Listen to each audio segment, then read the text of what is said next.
Hi, everyone. I'm back here and I'm going to show you what I use quite often as an activity to help students with practicing and identifying spelling rules that they've been taught.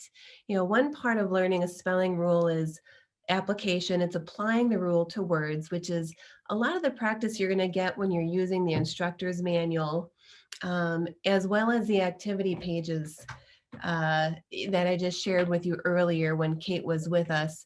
And the other part of practicing a spelling rule is really identification. It's being able to look at a word and identify those letter patterns that follow a specific generalization. So this is pretty simple to do. What you're going to want to do is grab a deck of index cards or something similar and just write out some simple words that follow the spelling rules that you're looking to practice. So this deck of cards here is going to follow our Cubs can drink cola. Um, my deck of cards here are going to follow a previous rule that the kids already learned that we haven't talked about in this video. This is the sick elk rule, which helps you with k at the end of words. I also made a deck of cards that follow the very first rule that we blogged about in the last video blog. And this one is the Sam Loves Fried Zucchini rule, which is going to be also known as your floss rule with your F, L, S, and Z at the end. Once you have your cards created, you're just going to give them a nice shuffle. We'll mix these up. And you'll have your student grab their rule cards and place them out in front of them on a table or other flat surface. If they get confused about what these rules mean, I notice you got kind of a glare here, but you'll get the general idea. They can always flip the card over and take a look at the definition on the back. So if I were to play this with a student, we could alternate turns.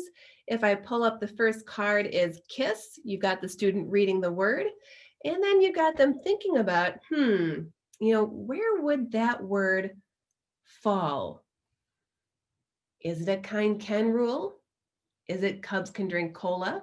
We're going to categorize those as one in the same because the target sound is the same sound. Yeah, it could fit there, but guess what? It could also fit somewhere else. This could also be a Sam Loves Fried Zucchini rule,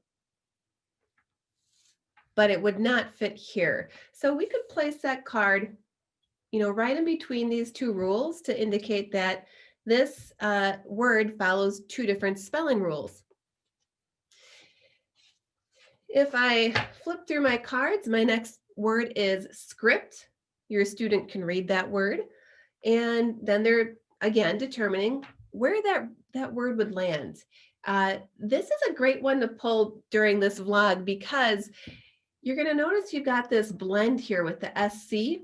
And the SC blends and the SK blends actually do qualify for your K rule at the beginning of words. So the same logic is followed. If you don't have an EI or Y after that C, and you do need the K sound, you're going to pick a C. So you're going to follow the Cubs rule. And so we can just file that right over here. And, as you can see, we've got different rules in these cards. We've got the word check.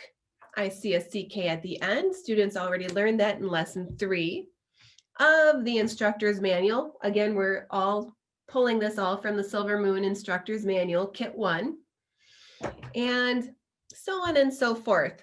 So you can pick as many words as you'd like, as many rules as you'd like, and this is really, actually kids really kind of enjoy this. It's kind of a fun way for them just to see if they can mentally, ID spelling rules just by looking at words. So in addition to our activity pages, this is a great way to practice identifying rules as opposed to doing a word sort. I call this a rule sort. Okay, thank you so much for joining us today for this second blog post in our series. And I hope you come back for more next month. All right, take care, everyone. Bye-bye.